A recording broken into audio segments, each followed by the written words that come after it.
सबका विकास और इन सब को समर्पित करते हुए डबल इंजन सरकार की प्रतिबद्धता को भी यह प्रस्तुत करता है। में जो कुछ चीजें हैं जो हम सब के लिए बहुत महत्वपूर्ण और मायने रखती है, वह है कि पहली बार 2,03,782 करोड़ 38 लाख रुपए कैपिटल एक्सपेंडिचर के लिए बजट में प्रावधान किया गया है। यानी यह इस बात को प्रदर्शित करता है कि इंफ्रास्ट्रक्चर पे जब पैसा खर्च होगा तो वह रोजगार और अर्थव्यवस्था को उतनी ही सुदृढ़ भी करेगा। हमारी सरकार प्रारंभ से ही इस बात पर ध्यान देती रही है कि हमें समग्र विकास की अवधारणा पर कार्य करना है, पिक एंड चूज नहीं। उस समग्र विकास की अवधारणा का ही परिणाम है कि आज उत्तर प्रदेश सरकार के बजट के दायरे को हम बढ़ाने में सफल हुए। अगर 16-17 की तुलना में प्रदेश की जीडीपी को अगर आप देखेंगे, ये लगभग 12-12.5 लाख करोड़ रुपए की थी और अब उत्तर प्रदेश की जो हम लोग 24-25 में जीडीपी की बात करेंगे, वह 25 लाख करोड़ रुपए यानी लगभग दुगनी से अधिक वह उत्तर प्रदेश की जीडीपी को बढ़ाने में सफल होगी। इसके साथ ही प्रदेश के अंदर जिन अन्य मुद्दों पर हम लोगों ने फोकस किया, उसमें इस दौरान प्रति व्यक्ति आय को दोगुना करने में हमें सफलता प्राप्त हुई है। उत्तर प्रदेश जो देश की 2016-17 में छठी अर्थव्यवस्था थी, आज वह नंबर 2 की अर्थव्यवस्था देश की बन चुकी है। हम इसमें सफल इसलिए हुए क्योंकि हमने कर चोरी को रोका, रिफॉर्म किए, रेवेन्यू लीकेजेस को हर स्तर पर समाप्त करने के लिए जो भी उपाय हो सकते थे, सरकार ने, विभिन्न विभागों ने इसके लिए कार्य किया और आज उसका परिणाम है कि उत्तर प्रदेश एक रेवेन्यू सरप्लस प्रदेश बना है। प्रदेश में पिछले 7 वर्ष में राजस्व में हमने कई गुना वृद्धि की है, बिना कोई अतिरिक्त कर लगाए हुए, यानी कॉमन मैन को टच किए बगैर उन्हें लोक कल्याणकारी योजनाओं के साथ जोड़ते हुए हम प्रदेश को रेवेन्यू सरप्लस स्टेट बनाने में सफल हुए हैं। और बजट की सबसे बड़ी खासियत यह है कि भारत सरकार के द्वारा, रिजर्व बैंक के द्वारा जो निर्धारित राजकोषीय घाटा FRBM की लिमिट है 3.5, हमारा यह बजट उस सीमा के अंदर 3.46% तक हमारा यह राजकोषीय घाटे को नियंत्रित करने और एक सफलता की उन ऊंचाइयों को प्रस्तुत करता है, जो हमारी इस बात को प्रस्तुत करता है कि सरकार का जो विजन था कि सुरक्षा, विकास और सुशासन और राजकोषीय अनुशासन, राजकोषीय अनुशासन के लिए भी, यानी हमने विकास भी किया है, सुरक्षा भी दी है, सुशासन के लक्ष्यों को भी प्राप्त किया है, लेकिन साथ साथ अपने बजट को राजकोषीय संतुलन को बनाए रखने के लिए, उस अनुशासन को बनाए रखने के लिए भी पूरी प्रतिबद्धता और ईमानदारी के साथ काम किया है और वह आपको इस बजट में भी देखने को मिल रहा होगा। प्रदेश में हम लोगों ने पिछले 7 वर्ष में बेरोजगारी की दर को नियंत्रित करने में भी सफलता प्राप्त की है। जब 16-17 में प्रदेश के अंदर अनएम्प्लॉयमेंट रेट 19.2% से ऊपर था, 19.2% से अधिक था, आज ये घट करके 2.4% के आसपास है। यानी हम उसको नियंत्रित करने में हमें सफलता प्राप्त की है। हमने रोजगार के नए अवसर सृजित किए हैं, प्रदेश में औद्योगिक निवेश के नए वातावरण, MSME यूनिट्स को पुनर्जीवित किया है। एक जनपद एक उत्पाद और विश्वकर्मा श्रम सम्मान जैसी योजनाओं ने उत्तर प्रदेश को राष्ट्रीय फलक पर एक नई पहचान भी दिलाई है। और उत्तर प्रदेश में जो बैंकों के साथ ऋण जमा अनुपात सीडी रेशो जो यूपी का था, जो 44% था, आज वह बढ़कर के 57% से अधिक हो चुका है। ये चीजें दिखाती हैं कि उत्तर प्रदेश इस दिशा में बेहतर कार्य कर रहा है। प्रदेश में गरीब कल्याण, महिला सशक्तिकरण, युवाओं के उज्जवल भविष्य और अन्नदाता किसानों की समृद्धि पर हम लोगों ने निरंतर फोकस किया है। ये सभी सेक्टर हैं जिन पर लगातार हम लोग कार्य कर रहे हैं। और इस बजट में कुछ चीजें जो बहुत महत्वपूर्ण हैं उनमें से कि 24,863 करोड़ 57 लाख रुपए की नई परियोजनाएं भी हम आज इसके साथ इस बजट के साथ जोड़ रहे हैं। युवाओं के लिए मुख्यमंत्री युवा उद्यमी विकास अभियान एक नई योजना हम प्रारंभ करने जा रहे हैं। इसमें अपने प्रदेश के युवाओं को स्वरोजगार से जोड़ने के लिए, नए सूक्ष्म उद्यमों की स्थापना के लिए, ग्रामीण और शहरी क्षेत्र में रोजगार सृजित करने के उद्देश्य से एक नई पहल की जा रही है, जिसमें ब्याज मुक्त ऋण की सुविधा उन नए उद्यमियों को प्रदेश के अंदर सरकार उपलब्ध करवाएगी। ये सीमा हम 5 लाख रुपए तक की ब्याज, यानी 5 लाख रुपए तक की पूंजी पर करने जा रहे हैं। उसमें ब्याज मुक्त ऋण हम उन्हें उपलब्ध करवाने की व्यवस्था करने जा रहे हैं।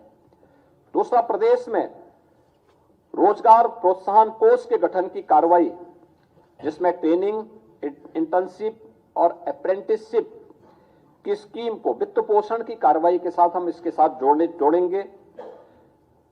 राष्ट्रीय फैशन टेक्नोलॉजी संस्थान की स्थापना यह वाराणसी में करने और 2 मेगा राजकीय ITI की स्थापना और 69 ITI के उन्नयन का प्रस्ताव भी हम लोगों ने इसके साथ जोड़ा है।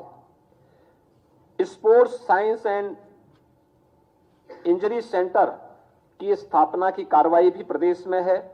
वरिष्ठ नागरिक कल्याण कोष की स्थापना और आंगनबाड़ी के उन्नयन की, जो लगभग 22,000 से अधिक आंगनबाड़ी हैं, आंगनबाड़ी केंद्र, मिनी आंगनबाड़ी केंद्र हैं, उनको मुख्य आंगनबाड़ी केंद्र के रूप में अपग्रेड करने की कार्रवाई को हमने आगे बढ़ाया है। प्रदेश में बुंदेलखंड औद्योगिक विकास प्राधिकरण के गठन की कार्रवाई को युद्ध स्तर पर आगे बढ़ाने के लिए भी प्रावधान किया गया है, जो लगभग 46 वर्ष के बाद प्रदेश के अंदर पहला ऐसा नया औद्योगिक शहर बनेगा, जो कानपुर और झांसी के बीच में हम लोगों ने प्रस्तावित किया है। फॉर्चून 500 कंपनियों के लिए FDI पॉलिसी के क्रियान्वयन हेतु भी हमने धनराशि की व्यवस्था की है।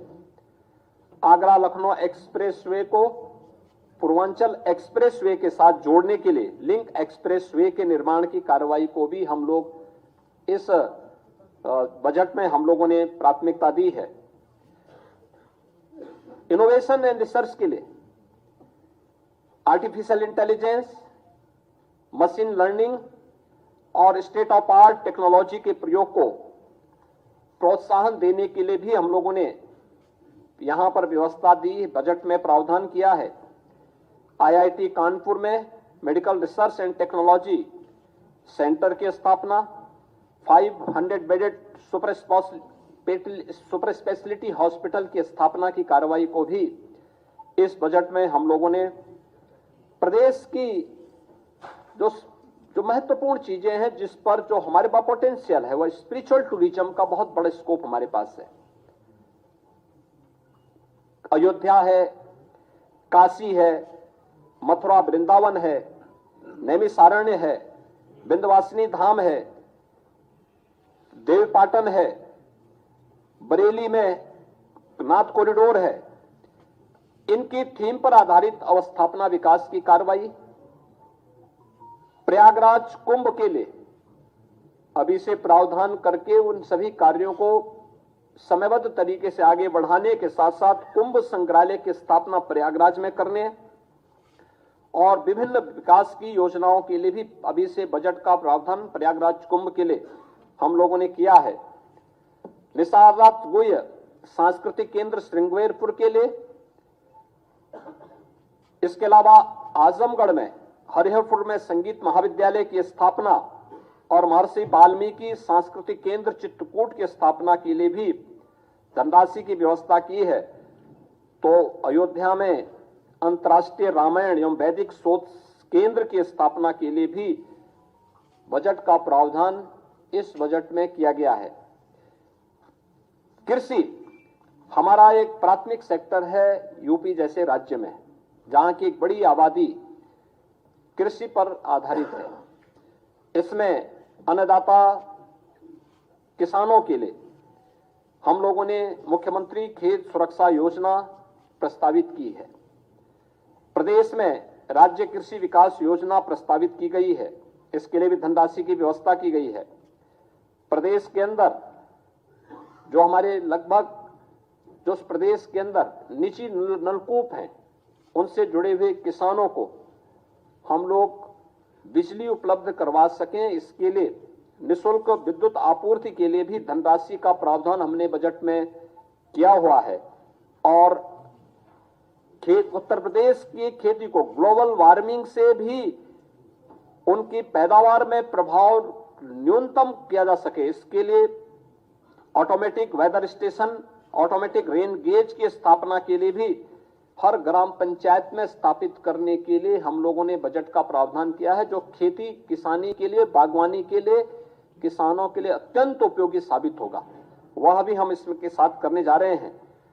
ऑर्गेनिक यानी जो natural and organic culture lab, tissue lab, agri tourism centre की स्थापना की कार्रवाई और मुख्यमंत्री लघु सिंचाई योजना के लिए भी हमने पर्याप्त धनराशि की व्यवस्था इस बजट में प्रदेश के अंदर प्रस्तुत की है।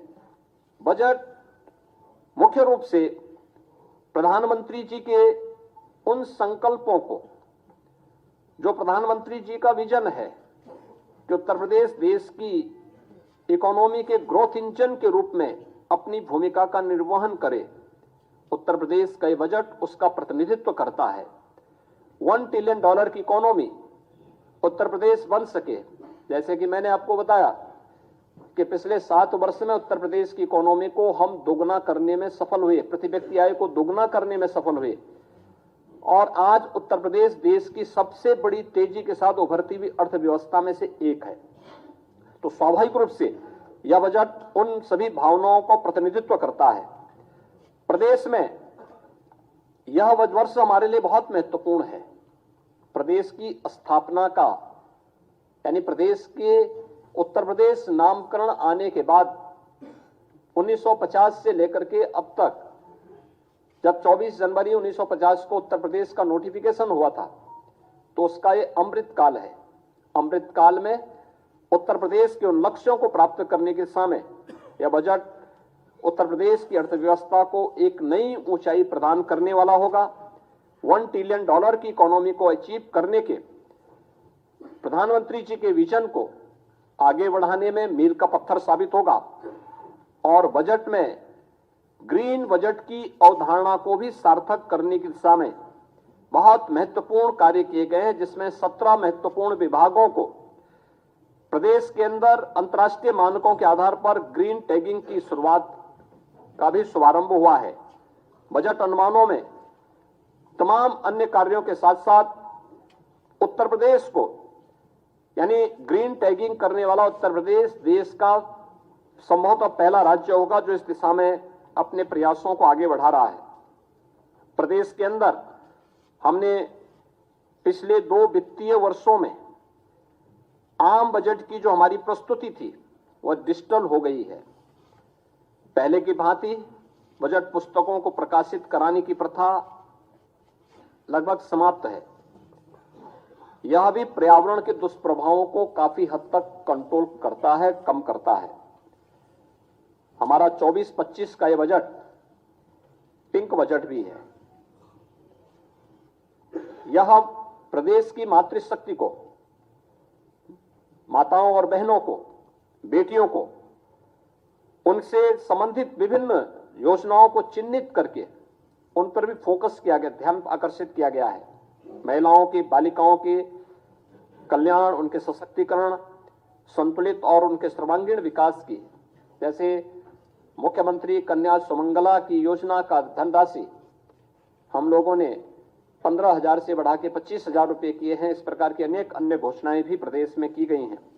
तो यह प्रदेश का जो हमारा बजट है, यह प्रदेश के उन समग्र संकल्पनाओं को पूरा करने वाला है जो आदरणीय प्रधानमंत्री जी की मंशा थी और उनका जो संकल्प है, उन संकल्पों के अनुसार मेरा यह कहना है कि बजट लोक मंगल का बजट है, जन कल्याण का संकल्प है, उत्सव, उद्योग और उम्मीद, और यही है नए यूपी की यही तस्वीर। बजट के लिए मैं वित्त मंत्री श्री सुरेश खन्ना जी को, अपर मुख्य सचिव वित्त और उनकी पूरी टीम को लोक मंगल के लिए समर्पित इस संतुलित और समग्र विकास की अवधारणा पर आधारित बजट के लिए हृदय से बधाई देता हूं। उत्तर प्रदेश वासियों को भी इस बजट के लिए जो उनके समग्र और संतुलित विकास में और उत्तर प्रदेश को देश की एक बड़ी अर्थव्यवस्था के रूप में स्थापित करने में निर्णायक भूमिका का निर्वहन करेगा, इसके लिए हृदय से बधाई देते हुए अपनी शुभकामनाएं देता हूं। धन्यवाद। जय हिंद। मित्रों, 2024-25 के देश की सबसे बड़ी आबादी के राज्य उत्तर प्रदेश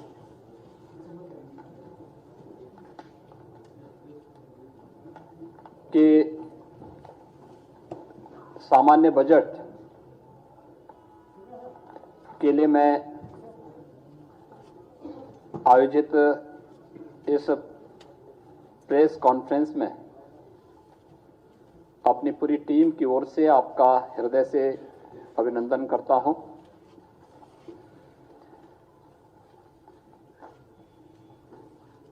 मेरे वरिष्ठ सहयोगी वित्त और संसदीय कार्य मंत्री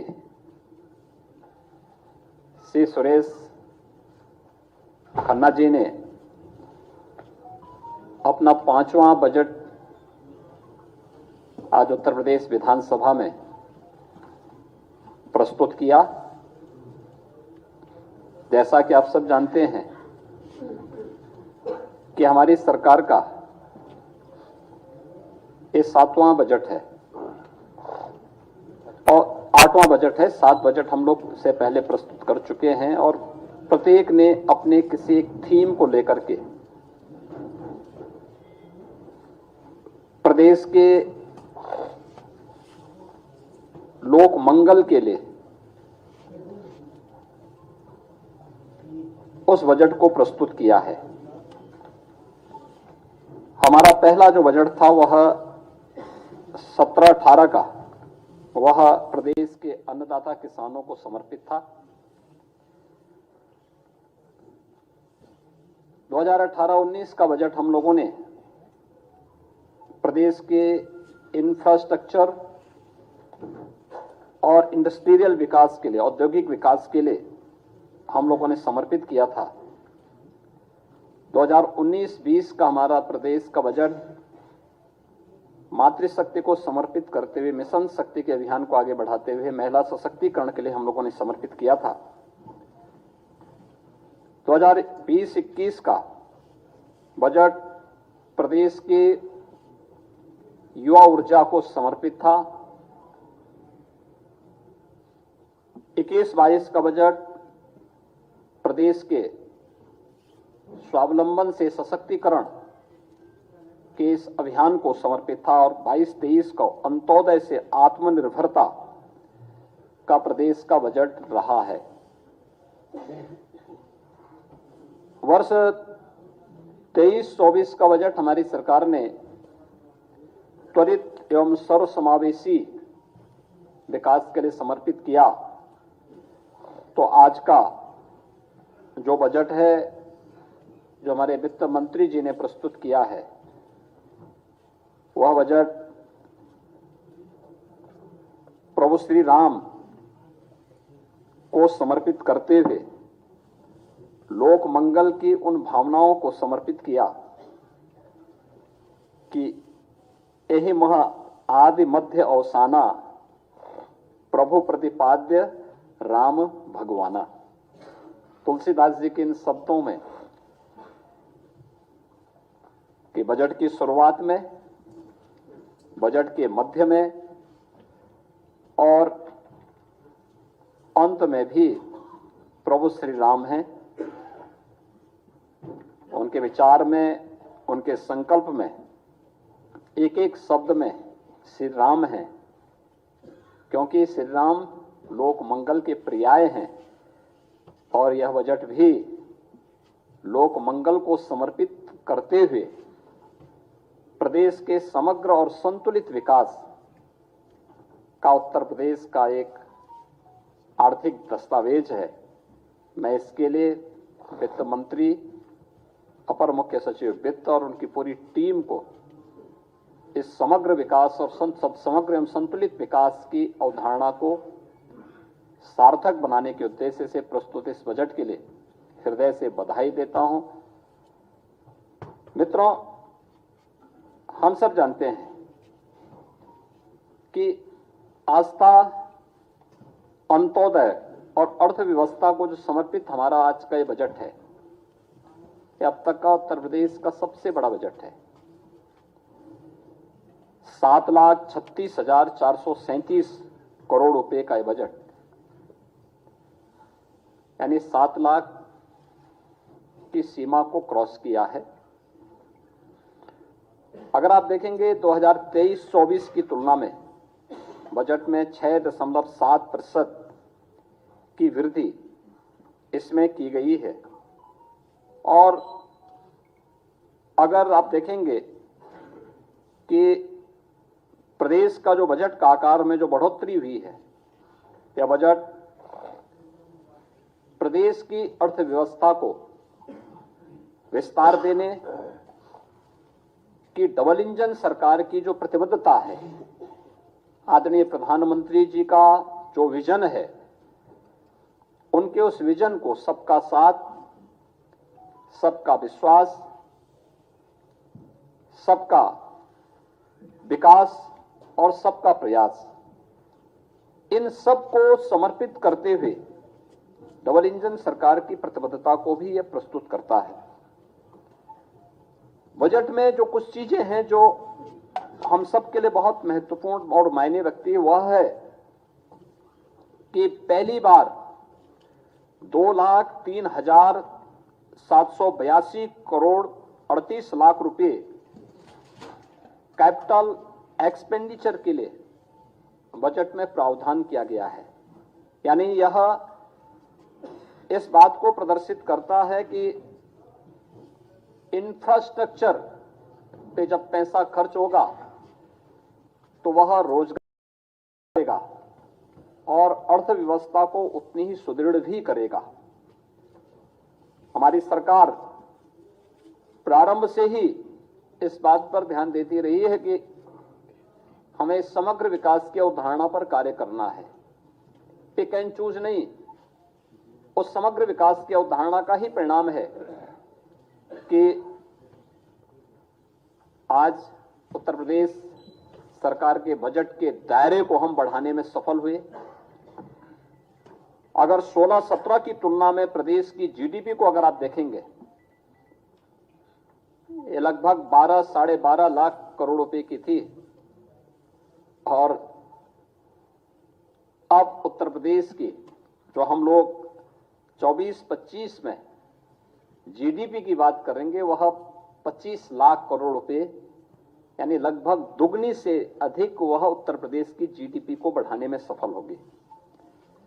इसके साथ ही प्रदेश के अंदर जिन अन्य मुद्दों पर हम लोगों ने फोकस किया, उसमें इस दौरान प्रति व्यक्ति आय को दोगुना करने में हमें सफलता प्राप्त हुई है। उत्तर प्रदेश जो देश की 2016-17 में छठी अर्थव्यवस्था थी, आज वह नंबर 2 की अर्थव्यवस्था देश की बन चुकी है।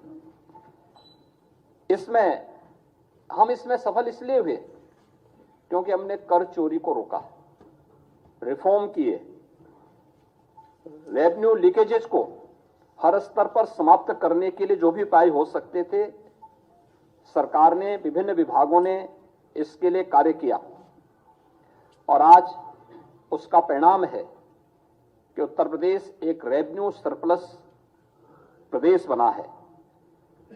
प्रदेश में पिछले 7 वर्ष में राजस्व में हमने कई गुना वृद्धि की है, बिना कोई अतिरिक्त कर लगाए हुए, यानी कॉमन मैन को टच किए बगैर उन्हें लोक कल्याणकारी योजनाओं के साथ जोड़ते हुए हम प्रदेश को रेवेन्यू सरप्लस स्टेट बनाने में सफल हुए हैं।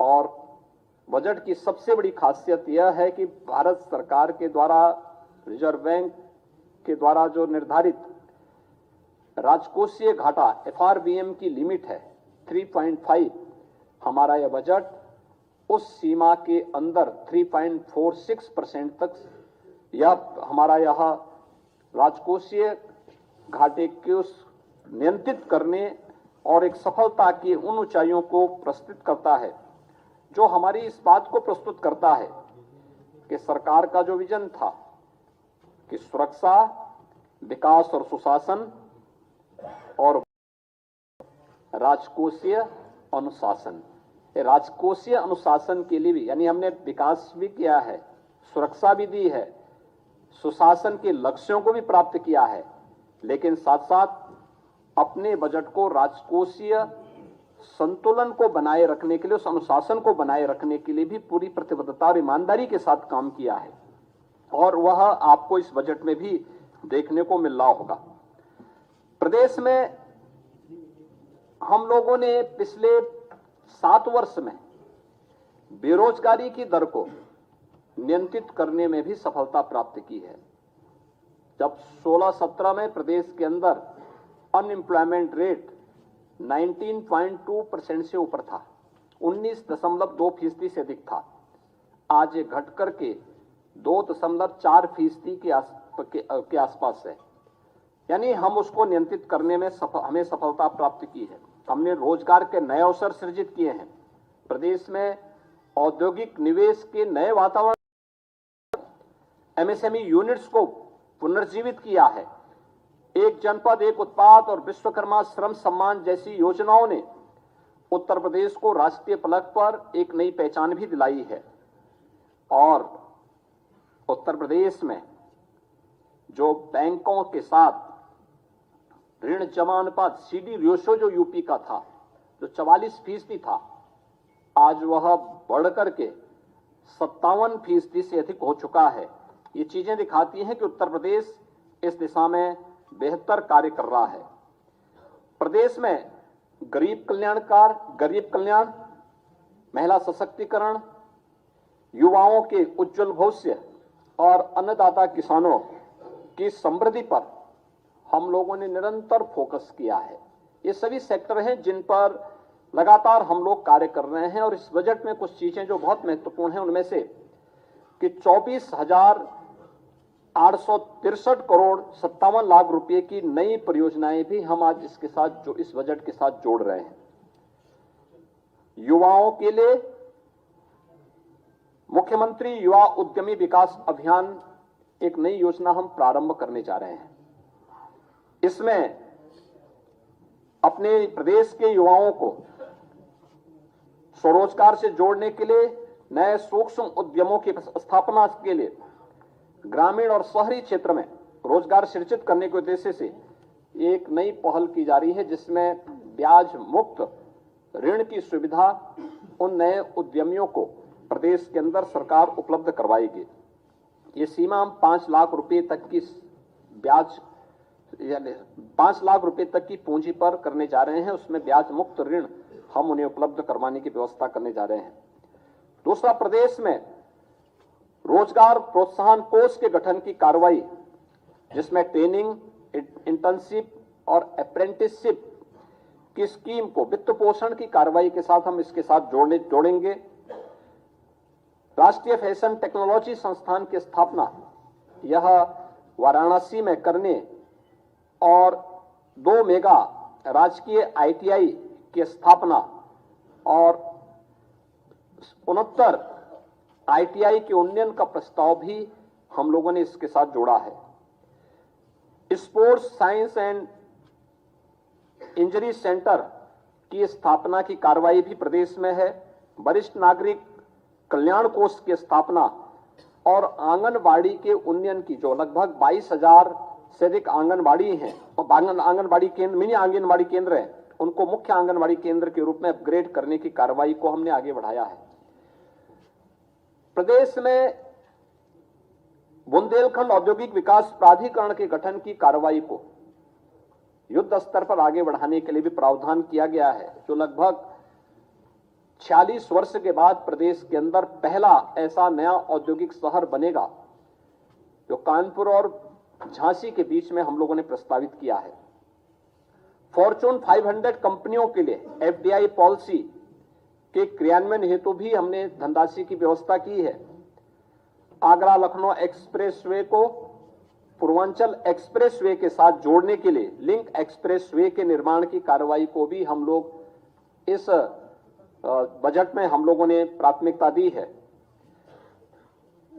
इनोवेशन एंड रिसर्च के लिए आर्टिफिशियल इंटेलिजेंस, मशीन लर्निंग और स्टेट ऑफ आर्ट टेक्नोलॉजी के प्रयोग को प्रोत्साहन देने के लिए भी हम लोगों ने यहां पर व्यवस्था दी, बजट में प्रावधान किया है। IIT कानपुर में medical research and technology centre की स्थापना, 500 बेडेड सुपर स्पेशलिटी हॉस्पिटल की स्थापना की कार्रवाई को भी इस बजट में हम लोगों ने प्रदेश की जो महत्वपूर्ण चीजें हैं, जिस पर जो हमारे पास पोटेंशियल है, वह स्पिरिचुअल टूरिज्म का बहुत बड़ा स्कोप हमारे पास है। अयोध्या है, काशी है, मथुरा वृंदावन है, नैमिषारण्य है, विंध्यवासिनी धाम है, देवपाटन है, बरेली में नाथ कॉरिडोर है। इनकी थीम पर आधारित अवस्थापना विकास की कार्रवाई, प्रयागराज कुंभ के लिए अभी से प्रावधान करके उन सभी कार्यों को समयबद्ध तरीके से आगे बढ़ाने के साथ साथ कुंभ संग्रहालय की स्थापना प्रयागराज में करने और विभिन्न विकास की योजनाओं के लिए भी अभी से बजट का प्रावधान प्रयागराज कुंभ के लिए हम लोगों ने किया है। निसारनाथ गुह्य सांस्कृतिक केंद्र श्रृंगेरपुर के लिए, इसके अलावा आजमगढ़ में हरिहरपुर में संगीत महाविद्यालय की स्थापना और महर्षि वाल्मीकि सांस्कृतिक केंद्र चित्रकूट की स्थापना के लिए भी धनराशि की व्यवस्था की है। तो अयोध्या में अंतर्राष्ट्रीय रामायण एवं वैदिक शोध केंद्र की स्थापना के लिए भी बजट का प्रावधान इस बजट में किया गया है। कृषि हमारा एक प्राथमिक सेक्टर है यूपी जैसे राज्य में, जहां की एक बड़ी आबादी कृषि पर आधारित है। इसमें अन्नदाता किसानों के लिए हम लोगों ने मुख्यमंत्री खेत सुरक्षा योजना, प्रदेश में राज्य कृषि विकास योजना प्रस्तावित की गई है, इसके लिए भी धनराशि की व्यवस्था की गई है। जो हमारे लगभग जो प्रदेश के अंदर निजी नलकूप हैं, उनसे जुड़े हुए किसानों को हम लोग बिजली उपलब्ध करवा सकें, इसके लिए निःशुल्क विद्युत आपूर्ति के लिए भी धनराशि का प्रावधान हमने बजट में किया हुआ है। और उत्तर प्रदेश की खेती को ग्लोबल वार्मिंग से भी उनकी पैदावार में प्रभाव न्यूनतम किया जा सके, इसके लिए automatic weather station, automatic rain gauge की स्थापना के लिए भी हर ग्राम पंचायत में स्थापित करने के लिए हम लोगों ने बजट का प्रावधान किया है, जो खेती किसानी के लिए, बागवानी के लिए, किसानों के लिए अत्यंत उपयोगी साबित होगा। वह भी हम इसके साथ करने जा रहे हैं। ऑर्गेनिक यानी जो natural and organic culture lab, tissue lab, agri tourism centre की स्थापना की कार्रवाई और मुख्यमंत्री लघु सिंचाई योजना के लिए भी हमने पर्याप्त धनराशि की व्यवस्था इस बजट में प्रदेश के अंदर प्रस्तुत की है। बजट मुख्य रूप से प्रधानमंत्री जी के उन संकल्पों को, जो प्रधानमंत्री जी का विजन है कि उत्तर प्रदेश देश की इकोनॉमी के ग्रोथ इंजन के रूप में अपनी भूमिका का निर्वहन करे, उत्तर प्रदेश का ये बजट उसका प्रतिनिधित्व करता है। $1 ट्रिलियन की इकोनॉमी उत्तर प्रदेश बन सके, जैसे कि मैंने आपको बताया कि उत्तर प्रदेश की इकोनॉमी आय को दोगुना करने में सफल हुए और आज उत्तर प्रदेश देश की सबसे बड़ी तेजी के साथ उभरती हुई अर्थव्यवस्था में से एक है। तो स्वाभाविक रूप से यह बजट उन सभी भावनाओं को प्रतिनिधित्व करता है। प्रदेश में यह वर्ष हमारे लिए बहुत महत्वपूर्ण है। प्रदेश की स्थापना का, यानी प्रदेश के उत्तर प्रदेश नामकरण आने के बाद 1950 से लेकर के अब तक, जब 24 जनवरी 1950 को उत्तर प्रदेश का नोटिफिकेशन हुआ था, तो उसका ये अमृत काल है। अमृत काल में उत्तर प्रदेश के उन लक्ष्यों को प्राप्त करने की दिशा में यह बजट उत्तर प्रदेश की अर्थव्यवस्था को एक नई ऊंचाई प्रदान करने वाला होगा। $1 ट्रिलियन की इकोनॉमी को अचीव करने के प्रधानमंत्री जी के विजन को आगे बढ़ाने में मील का पत्थर साबित होगा और बजट में ग्रीन बजट की अवधारणा को भी सार्थक करने की दिशा में बहुत महत्वपूर्ण कार्य किए गए हैं, जिसमें 17 महत्वपूर्ण विभागों को प्रदेश के अंदर अंतर्राष्ट्रीय मानकों के आधार पर ग्रीन टैगिंग की शुरुआत का भी शुभारंभ हुआ है। बजट अनुमानों में तमाम अन्य कार्यों के साथ साथ उत्तर प्रदेश को, यानी ग्रीन टैगिंग करने वाला उत्तर प्रदेश देश का संभवतः पहला राज्य होगा जो इस दिशा में अपने प्रयासों को आगे बढ़ा रहा है। प्रदेश के अंदर हमने पिछले 2 वित्तीय वर्षों में आम बजट की जो हमारी प्रस्तुति थी वह डिजिटल हो गई है। पहले की भांति बजट पुस्तकों को प्रकाशित कराने की प्रथा लगभग समाप्त है।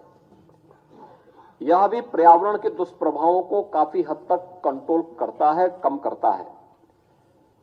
हमारा 24-25 का यह बजट पिंक बजट भी है। यह प्रदेश की मातृशक्ति को, माताओं और बहनों को, बेटियों को, उनसे संबंधित विभिन्न योजनाओं को चिन्हित करके उन पर भी फोकस किया गया, ध्यान आकर्षित किया गया है। महिलाओं की, बालिकाओं के कल्याण, उनके सशक्तिकरण, संतुलित और उनके सर्वांगीण विकास की, जैसे मुख्यमंत्री कन्या सुमंगला की योजना का धनराशि हम लोगों ने 15,000 से बढ़ा के 25,000 रुपए किए हैं। इस प्रकार की अनेक अन्य घोषणाएं भी प्रदेश में की गई हैं। तो यह प्रदेश का जो हमारा बजट है, यह प्रदेश के उन समग्र संकल्पनाओं को पूरा करने वाला है जो आदरणीय प्रधानमंत्री जी की मंशा थी और उनका जो संकल्प है, उन संकल्पों के अनुसार मेरा यह कहना है कि बजट लोक मंगल का बजट है, जन कल्याण का संकल्प है, उत्सव, उद्योग और उम्मीद, और यही है नए यूपी की यही तस्वीर।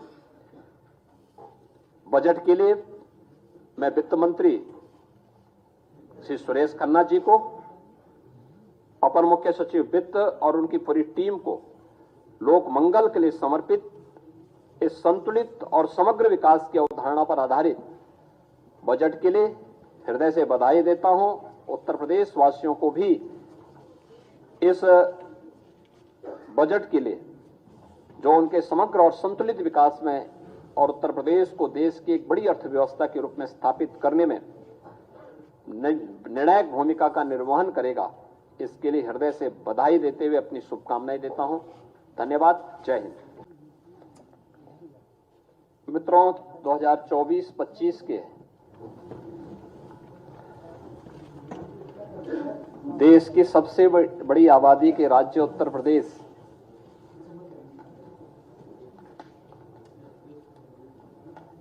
के सामान्य बजट के लिए मैं आयोजित इस प्रेस कॉन्फ्रेंस में अपनी पूरी टीम की ओर से आपका हृदय से अभिनंदन करता हूं।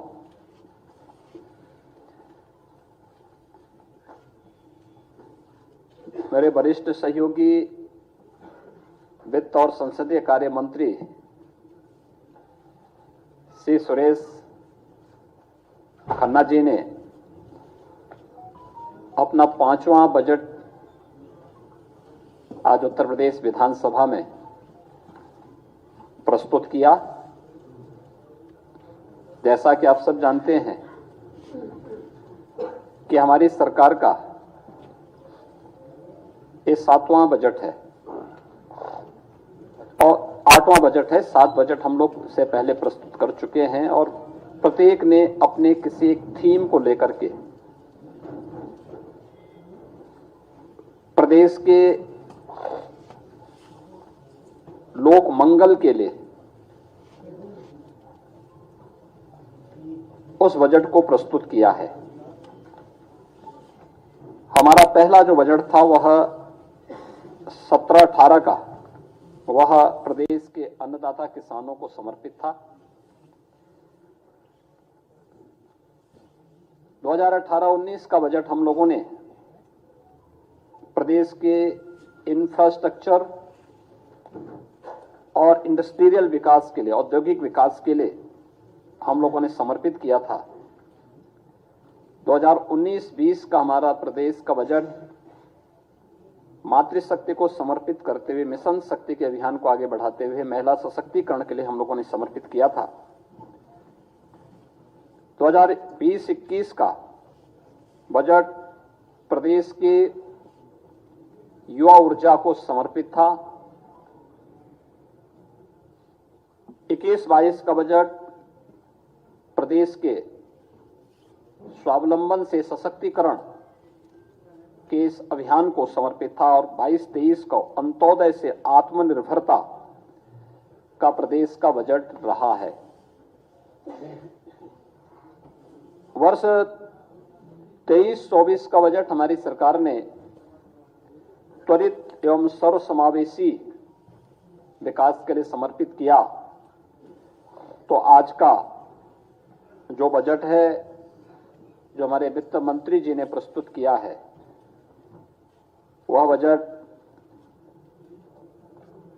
प्रभु श्री राम को समर्पित करते हुए लोक मंगल की उन भावनाओं को समर्पित किया कि यही मह आदि मध्य अवसाना प्रभु प्रतिपाद्य राम भगवाना। तुलसीदास जी के इन शब्दों में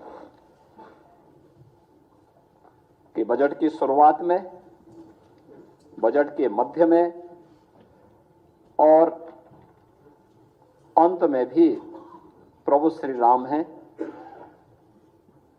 उनके विचार में, उनके संकल्प में एक एक शब्द में श्री राम